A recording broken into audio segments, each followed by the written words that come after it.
Hello, everybody. We'll just give a moment for more people to come into the room and for you to get your audio settled.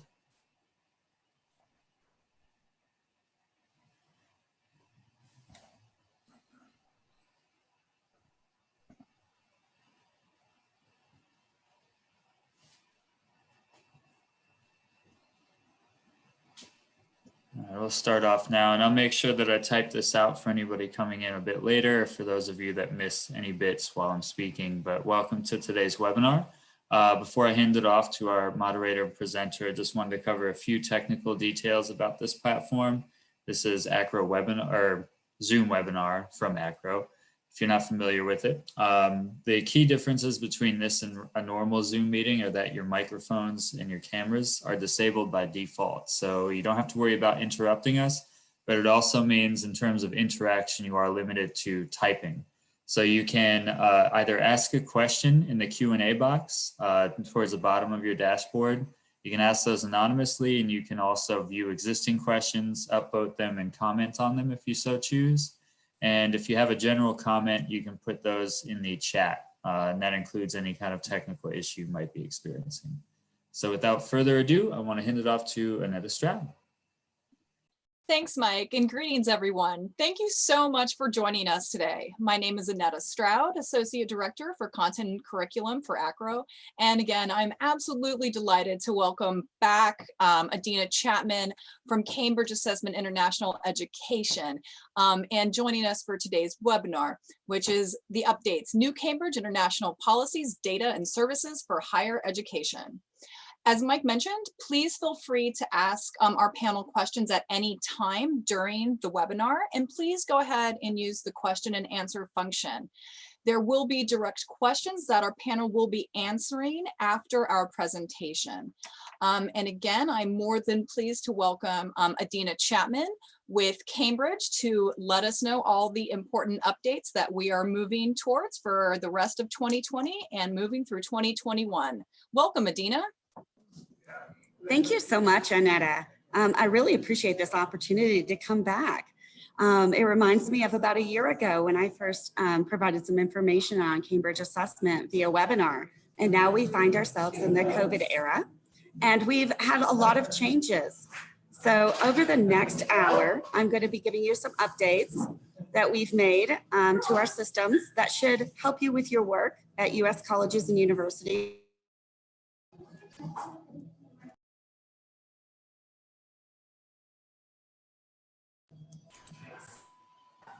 Oh. Make sure I hit the right here. There we go.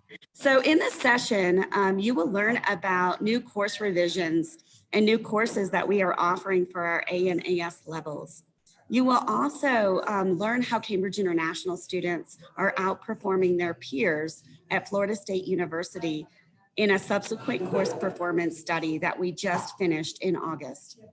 We are also going to unveil our new web pages for U.S. colleges and universities that have a lot of toolkit information that are great resources for you as you recruit our students.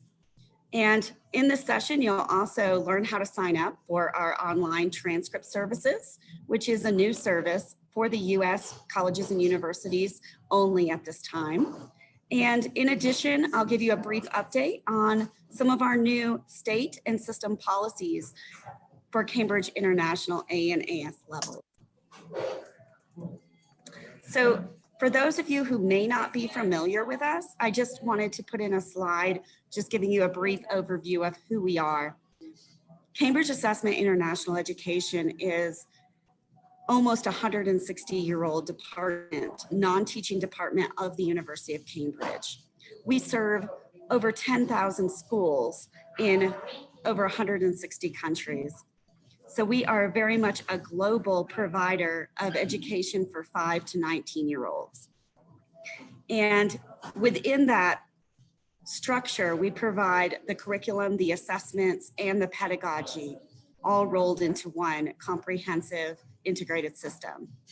You may be familiar with us if you have worked in the international admission sphere with, for example, Singapore. Singapore O levels are something that we've worked with the Ministry of Singapore on for decades.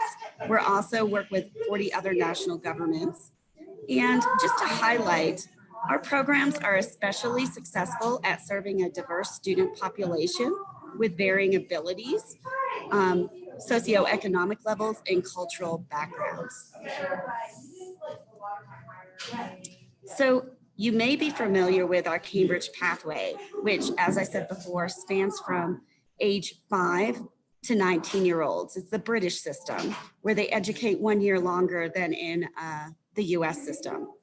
What I want to focus on today is the Cambridge Advanced program, which includes our AS and our A-level components. So here is a link to our curricular changes. We just had some updates to our curriculum in September, and if you go to this link here provided, you'll be able to see exactly what syllabi has been either updated or is brand new. This is, of course, very important for you to share with your faculty members who are making credit determinations about the syllabi for A and AS levels. I also encourage you to sign up for our e-updates, because every time we do have a change like this, you will automatically receive an email about those in your inbox. And just to let you know, our syllabi is developed in conjunction with higher education faculty worldwide. As you can see, the countries listed on this particular PowerPoint slide. In the US in particular, we're starting to pilot an AS faculty colloquia. And the notion of that is to recruit faculty in the freshman and sophomore years of college who teach those levels of college Spanish, and have them give input and feedback on our curricular changes. So if that is something you know of faculty in Spanish, we are still recruiting for that, and we'd love to hear from you. I'll give you a brief overview of the Cambridge Advanced program. This is just a little bit more depth in Americanized English.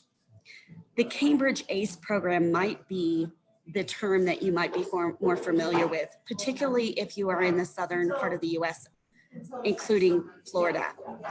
The ACE program was specifically a diploma program created for the United States. It is offered in a few other countries, but it is dominantly a US program. It includes both A and AS level qualifications. And it's really important to understand what is the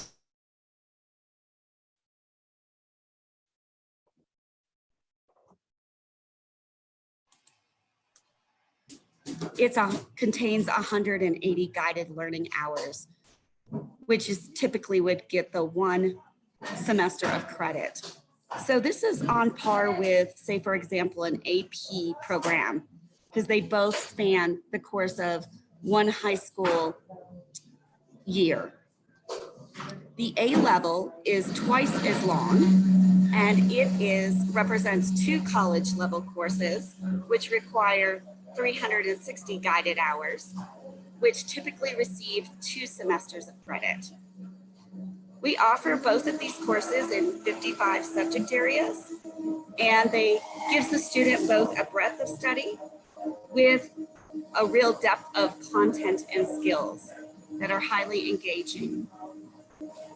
One of the areas that sets Cambridge apart in the advanced placement world is our applications of skills in the sciences. So in the sciences, we actually offer in-person labs, just as they would receive in college. With that, the recommended credits for those students completing the A and AS levels are over here on the right-hand side of the screen. For an AS level, the credential agencies recommend 3 credit hours for humanities and an extra credit hour in the labs or sciences.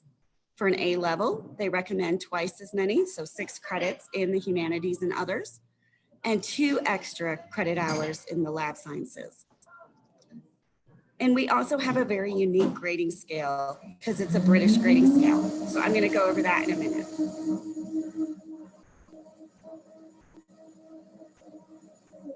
So here we have a table of Cambridge exam grade equivalencies.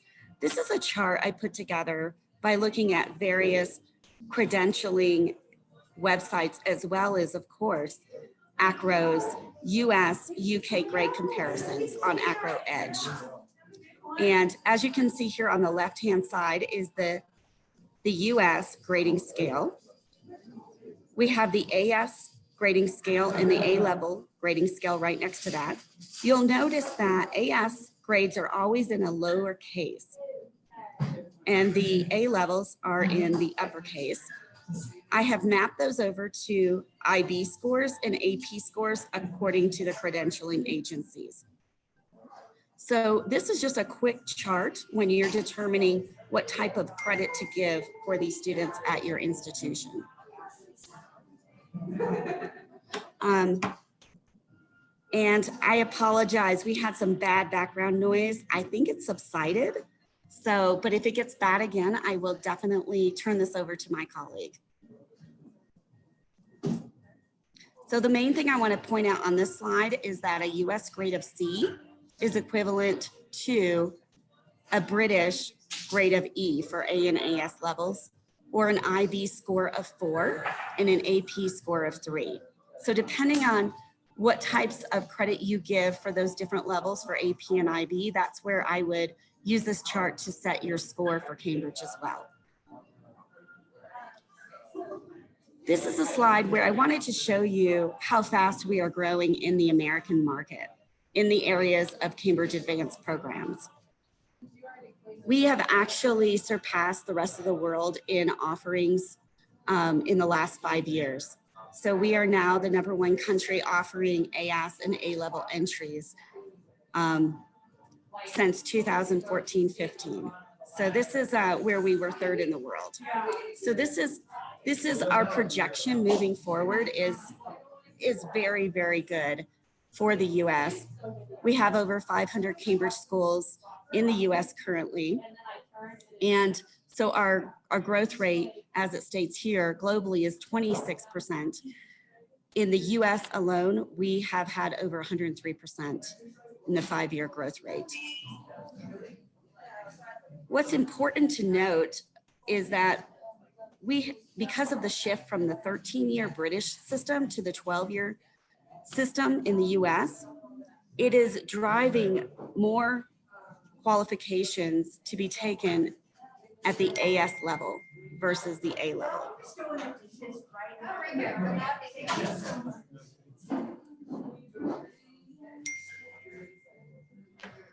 I'm going to stop right here. I think I'm going to let my colleague Chantel take over.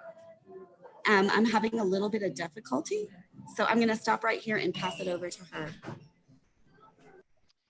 Hi, everyone.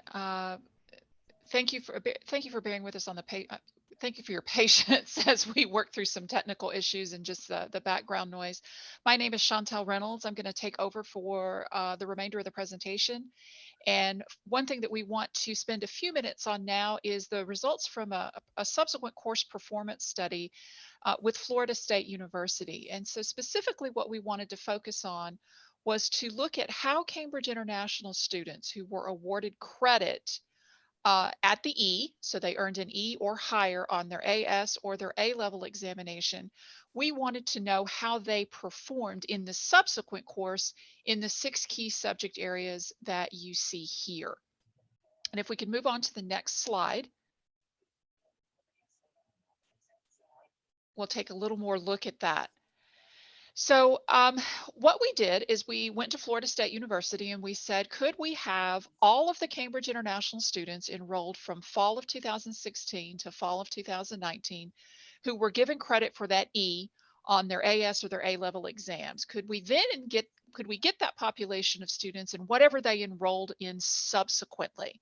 So if they were enrolled or if they were awarded credit for an English course, what was the next English course in which they enrolled? And we wanted these to be students who enrolled pretty quickly within that semester of being awarded the credit.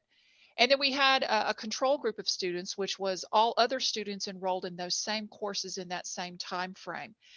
The control population could include students who were required to take the introductory course, and it could include students who were also awarded credit via something like AP or IB courses.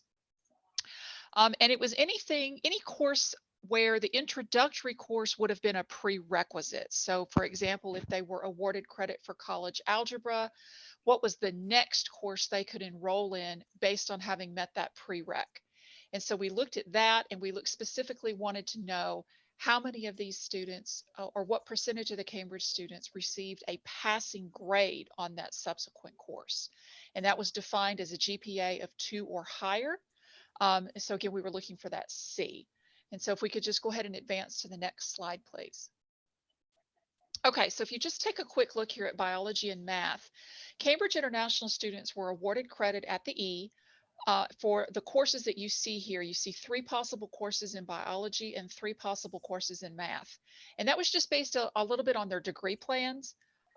You know, sometimes we have a biology course that's for non-majors versus some biology courses that are required for majors. And what you might see, particularly in biology, is if the student took the A level in biology, then he or they might have been awarded credit for both Biology 1 and Biology 2 and the associated lab courses. So you'll see that students might have been awarded the 3 to 4 credits or even 6 to 8 credits, depending on what they took.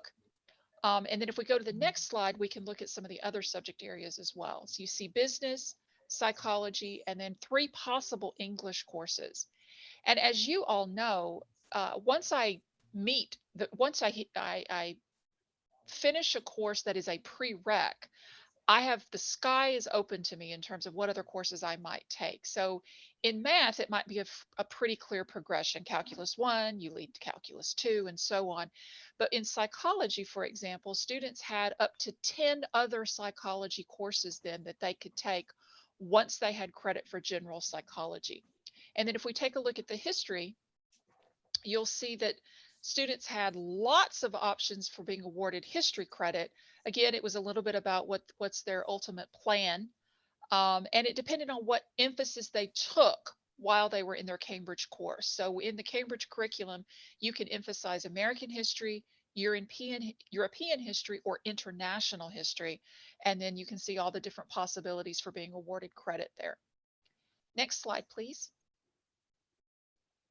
So the kind of one of the big headlines here is that when we looked at it by these 6 subject groups, you will notice that Cambridge students overwhelmingly passed that subsequent course with that C or higher, particularly when compared to the control group. So the C is the red band, purple, blue, and what you'll even notice now is that Cambridge students tend to get more purple and blue even than they do C's at that red, and they tended to do better than the control group of students. When we examined it further on the next slide, we were looking at specific courses. And so you see, as we drilled down into courses that had a higher number of Cambridge students that particular year, you'll see, again, the distribution. Cambridge students tend to not only get that C, but they tend to get a B or an A in the subsequent course compared to the control group population. Just I want to point out that nationality, race, and ethnicity is a history course. So that was the subsequent history course that students took. And research, genre, and context is an English course that is required of all students at FSU. You cannot test out of that particular course. Next slide. The real headline here is that 98% of the Cambridge students passed the subsequent course at the C or higher, and in most cases they actually earned a B or higher compared to the control group students. And if you look at the next slide, one of the things that we wanted to do is also take a look at who the Cambridge students were compared to the overall Florida State University undergraduate population. And so we just looked for just basic descriptive statistics, and you'll see that the Cambridge students were very similar in demographic breakdown compared to the FSU undergraduate students as a whole. But if you look at that blue oval there, you will notice that there's very little difference in the actual grade in that subsequent course by those same demographic backgrounds. And we emphasize that because Cambridge focuses on making sure all students have an opportunity to take our courses. There's no selection process really for most schools. They open it up to any student who's interested.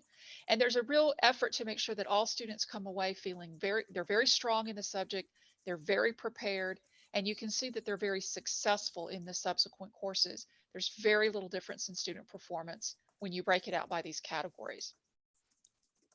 Next slide, please. Again, the headline there is that the 98% granted credit passed their subsequent course at the C or higher, tended to get a B or higher. Actually, 95% achieved a B or higher.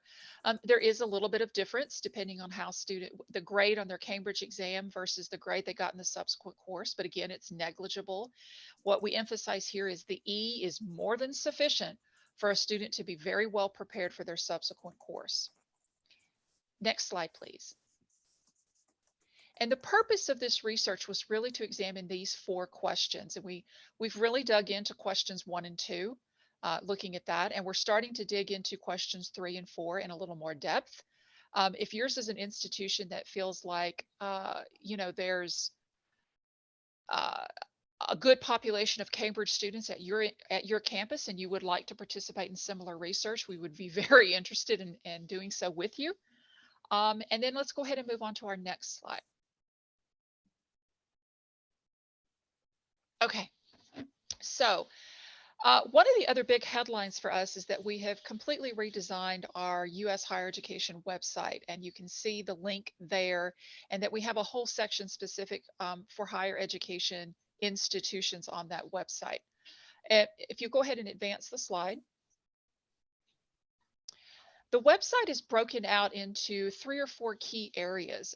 You'll see that there's a guide to Cambridge courses and exams, a way to talk about receiving receiving transcripts for students, whether that's via airmail or electronic transcripts, details on how to create a policy, and example US state policies, and then the where to get the contact information from us. We also have some small videos. They're about 2 minutes in length, from some folks at different institutions around the country about why they value Cambridge students and what they feel Cambridge students bring to an institution. And I would encourage you to check those out. Next slide. Okay, so many of you may already be signed up for something called Cambridge International Direct, which is a free service through which you can log in and verify the student results. So many of you may have experienced an international student who comes into your office with a piece of paper. It might be something that's called a statement of results, or it might be the formal certificate with the holograms and the seals and the safety and security features. They're very reluctant to give you that document. And of course, you can't use it as an official anything. You can't accept anything directly from the student. But that document, you could take that, you could make a copy for yourself, and then you could log into our portal here, the CI Direct portal, and verify that what you're seeing from that student is the final grade for the student. And so we emphasize that as an option, in particular for international students who literally that piece of paper is a serious, do not ever lose it on the pain of death document for them, but it's all they really get from us. Next slide, please. And we've provided a new guide, user's guide, for those of you that have that account or folks that are interested in getting the account, that walks through what you're seeing on the screen, how to access the information, and all of that. But what we would like to do is really talk about on the next slide with the electronic transcripts. So some of you may have been contacted by us back in March and April and May, because when the pandemic first hit the UK in particular, it really shut down our ability to send out hard copy transcripts for our students. We weren't able to access our facilities to do the printing, and it became really difficult for us to get that information to you in a timely fashion. So we went all efforts made to get as many of US institutions converted over to receiving transcripts electronically as we possibly could. So many of you did that. We are very grateful. Our students are very grateful. If you did not do this, or if for whatever reason you weren't able to make that switch, if you already have an account with us for CI Direct, we would encourage you to email us at the address you see there and indicate if you want to go ahead and switch over to electronic transcripts. And so that we'll get that converted for you.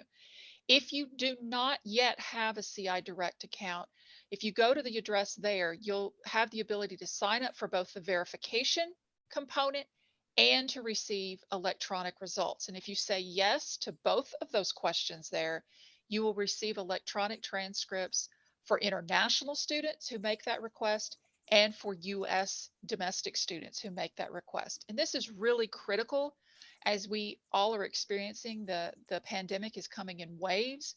The UK has gone back into a second lockdown. And so again, our ability to send things via airmail has gotten a little complicated. So it would really help our students if as many people as possible could be converted to electronic transcripts. And next slide, please. And then finally, if we could talk a little bit about creating a Cambridge International policy. We still have a number, we have over 750, something like that, institutions in just the US who have created a recognitions policy, meaning it's part of their admissions, their credit, or their placement policies for our students. And we have many more that we would like to see added to our list. If your institution is interested in creating a Cambridge policy, we have a number of resources available on the website, including a kind of a checklist of things to think about. You can look at our syllabuses, you can look at the grading chart information, you can look at some of the state policies, and I'll touch on that in a second. And then we have example policies listed on the site as well by institutional types. You'll see public 4-year, private 4-year, 2-year public institutions, and you'll probably be able to find a sister institution just from our exemplar list. If you have a policy, but you're not yet part of our recognitions database, then there's a website there that you could go ahead and upload or send us the information for your specific policy. Next slide. And then just to give us a quick update on where we are with state policies. So Florida is our longest established policy from 2001. It is on a 3-year review process, and they just in the last year reviewed this policy again. All 2- and 4-year public colleges and universities are granting credit for the AS and the A level at the E. And it's a course matrix, meaning they've identified specific courses for which students should be awarded credit. And that's partially also to make sure things move appropriately in transfer between the 2-year and the 4-year. Mississippi has a very similar policy. They also focused on a course matrix. And we see that in Washington State now. One of the things that we do want to clarify, I think it's important to clarify, Mississippi, Florida, these were voluntary efforts from the higher education institutions. Occasionally, we do see places where legislation comes into play. And that's what we saw in Washington. There was legislation there. And we also saw legislation in Virginia, where institutions were effectively mandated to craft policies. Virginia's policy just underwent a change from a C to an E, and that was based in part on the Florida State University's subsequent course performance research. You see that the University of North Carolina system has a policy, and the Arizona Board of Regents have an alignment agreement between the public 4 years so that their policies and their credit awarded is the same across the board for students. Again, you can go to our new higher ed website pages and just kind of take a look at those, or again, visit the recognitions database and look for sister institutions in your state or in other states and see what their policies might look like. Next slide. Okay. So we can at this point kind of open it up to questions. Both Adina and I can jump in on those. Whatever questions might be there. And I realize I went warp speed on some of that, so I do apologize. Excellent. Well, hi everyone. This is Annetta again. Thank you to both Chantel and Adina, and thank you all for bearing with us while we have technical difficulties at times while we were all working remotely at our houses and coffee shops. We do have a couple of questions to go ahead and start with, and while we do start with these questions, for the audience, if you guys have any other questions or would like for Adina or Chantel to review any of the information provided, just go ahead and put that into the Q&A and we will make sure that it gets covered.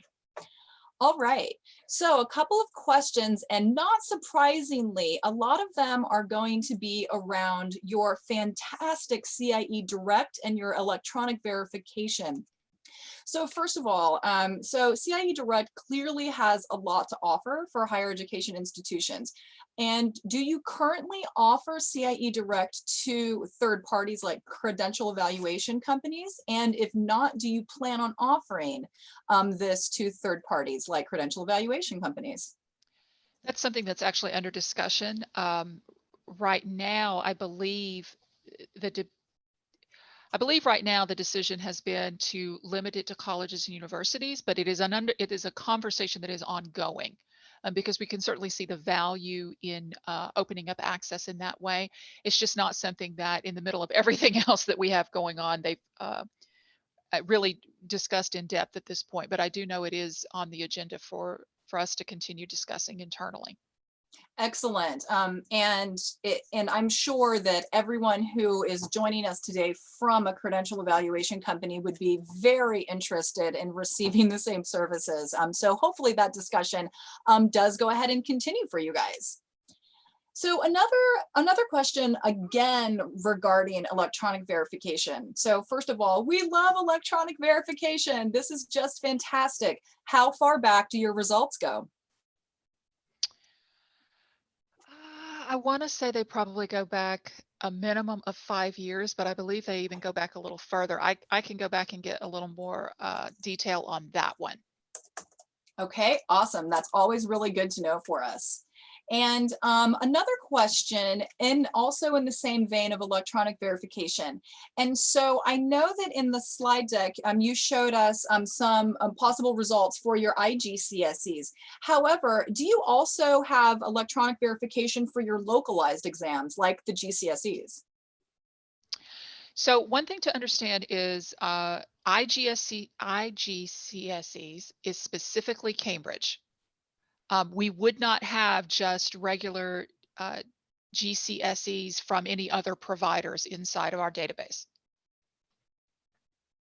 Excellent. Okay, cool. So only the IGCSEs are going to be within the electronic verification. That's excellent. Correct. All right, so moving away from electronic verification, so is there an equivalent to a quote unquote transcript key for institutions to quick reference and interpret it? So when you receive the electronic transcripts, and even when you get the hard copy, there is a second page or a second tab in terms of the electronic ones that does try to describe what you see on the front. And so that is the best key we have at the moment. If we always, however, are willing to take suggestions on how to improve that. So please feel free to, again, as I said, we put the US Higher Ed website or email address up. Let us know what does or does not work for you in regarding that key. That's fantastic. And, you know, one of the things, I know that you guys are very, very open to suggestions from our fabulous peers in the industry. And so again, if Stan specifically, I'll call you out since it was your question. If you want to go ahead and follow up with Adina and Chantel to let them know what information you would like to see on that, I can definitely say that they do take all of the recommendations very seriously and are able to make changes for that. So definitely follow up with them. All right, so how about this one? So going back to the difference with A and S and A levels. So are the AS and A level exams in the rest of the world the same as exams in the United Kingdom? So for your localized AS and A levels, are they equivalent? So in the UK, there are about 5, maybe 6, what we would call A-level providers. Wales has one, Scotland has one. And so in the UK, all A levels are treated the same. An A level is an A level as far as off-qual is concerned. So in that regard, yes, we would say, you know, if it's an A level exam, it was held to um, those same standards in the UK in terms of how the quality expected and how institutions are to treat those exam records. And some of that is because the student doesn't have a choice in the matter. The student could be attending a particular secondary school in the UK, and the math department decided to use the Wales math program, and the English department decided to use Cambridge, and this one over here is using OCR. And so it's not something under the student's control. And so in the UK, they're all treated the same. As far as how that's treated in the US, that is up to each individual institution. We know what our curriculum is and what it covers and how it relates to US standards. I wouldn't be able to make that same kind of claim for any of the other A-level providers. But generally they are treated all the same, you know, particularly for international students. A Cambridge International US student is going through the exact same experiences and the exact same curriculum as a Cambridge International student from Sub-Saharan Africa or from China or from Pakistan. Okay, excellent. And so just to follow up with that, Chantel, so really, so you're telling me that we could have one student, one applicant coming from somewhere in the United Kingdom that is studying at one institution, but is going to have multiple examinations from multiple boards? That's really a possibility? It is a possibility. I don't know that it's like, you know, 5 different options for the student, but we have seen scenarios in where a student is coming from a school, particularly if it's a school that's aimed at international students, meaning the students intend to matriculate to an international program, international university, where the school made different decisions depending on what they wanted to offer. And that's just the reality for the student. So you might see 2 or 3 differences. Maybe you wouldn't necessarily see 5 or 6. But yeah, you know, people over here often go, good Lord, what am I looking at? That's why in the UK in particular, they said you will treat all of these things the same.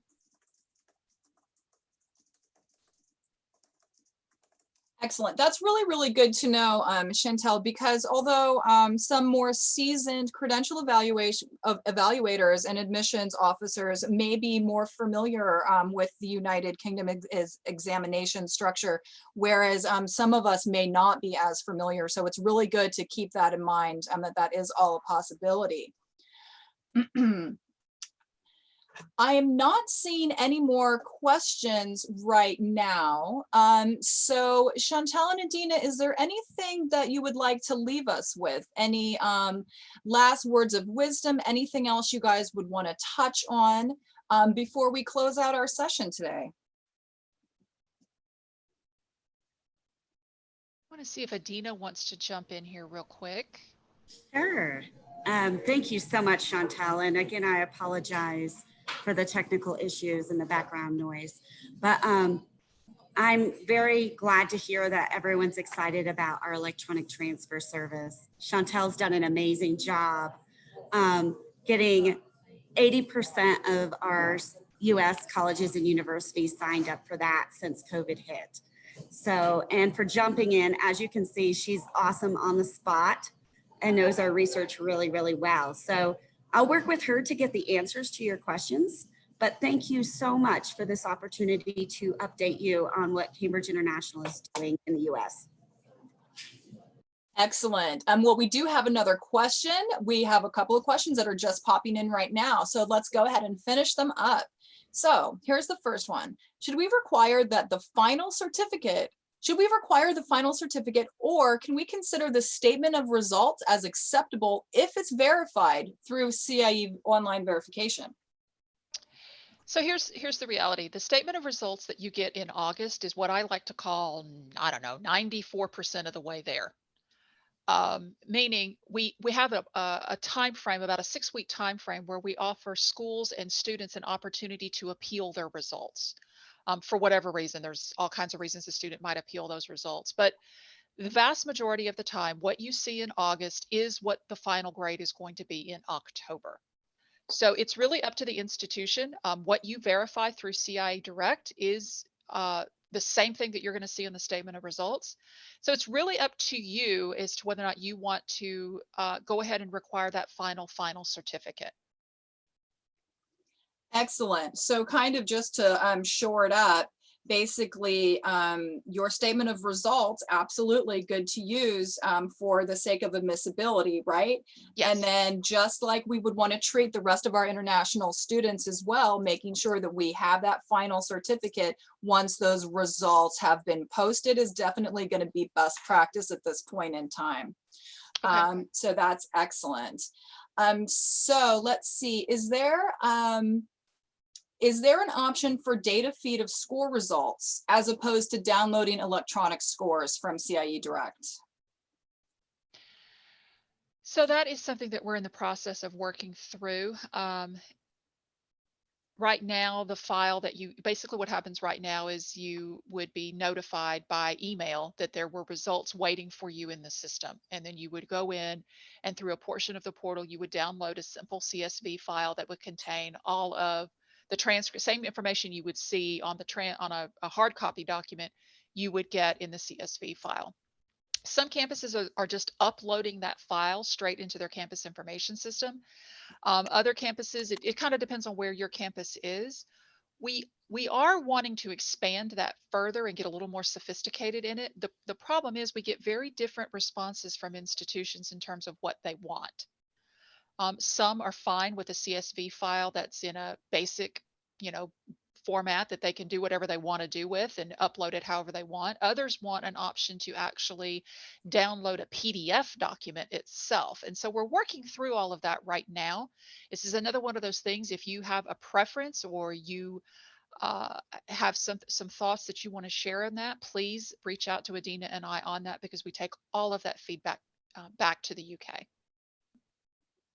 That's fantastic, Chantel. And again, I really, really appreciate that and want to reiterate how open you all are in receiving information, comments, and suggestions from us here in the States. Because again, we know that you take that seriously, because we have seen those changes into your transcripts over the past year since we've been working with you guys.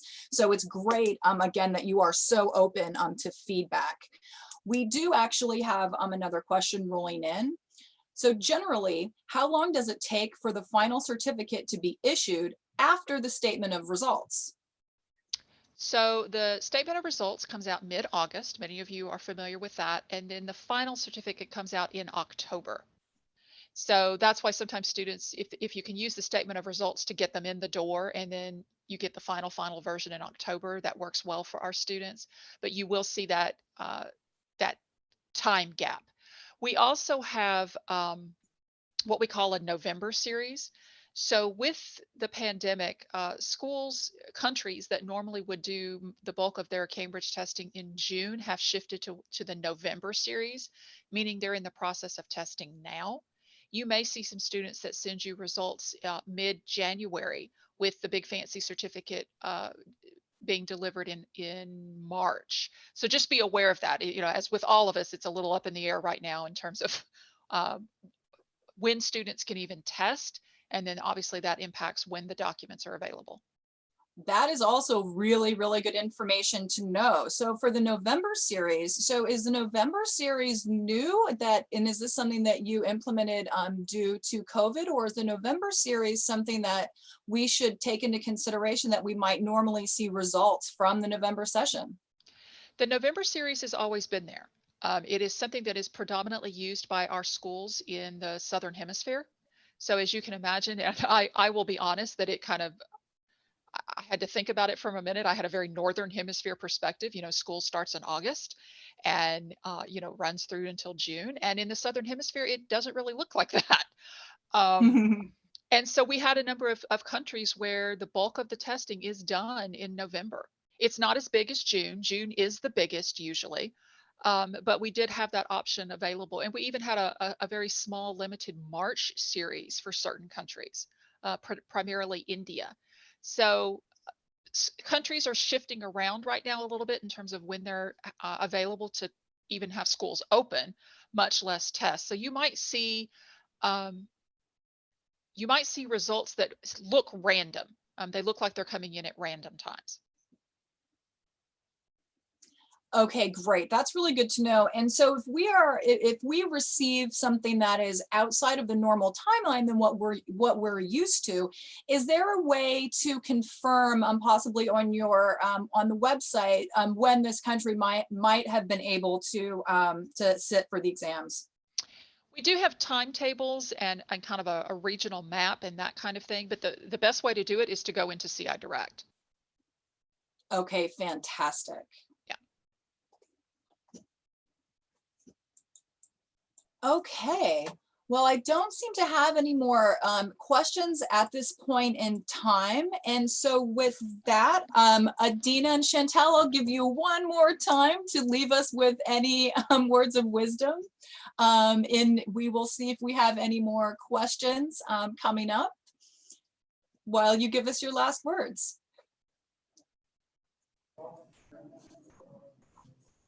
Thank you all so much for this opportunity and wonderful questions. So yes.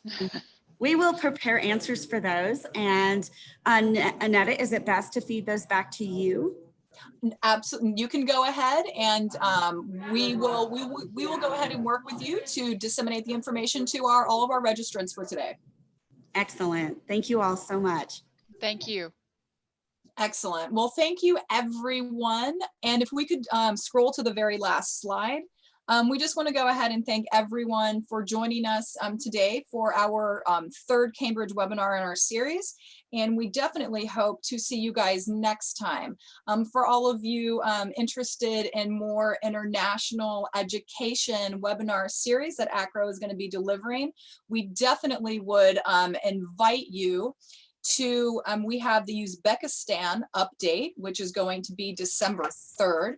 And that is going to be featuring our own Ann Koenig and Julia Funaki, who will go ahead and give us that update. For international, we also want to go ahead and let you know we have another international coffee break coming up next Friday from 11 to 12:15. And so we definitely invite all of you to join us for that as well. And with that, I would like to thank all of you and wish all of you a wonderful rest of your Thursday and an even better weekend when it arrives. Thank you to everyone and enjoy the rest of your day. Bye-bye.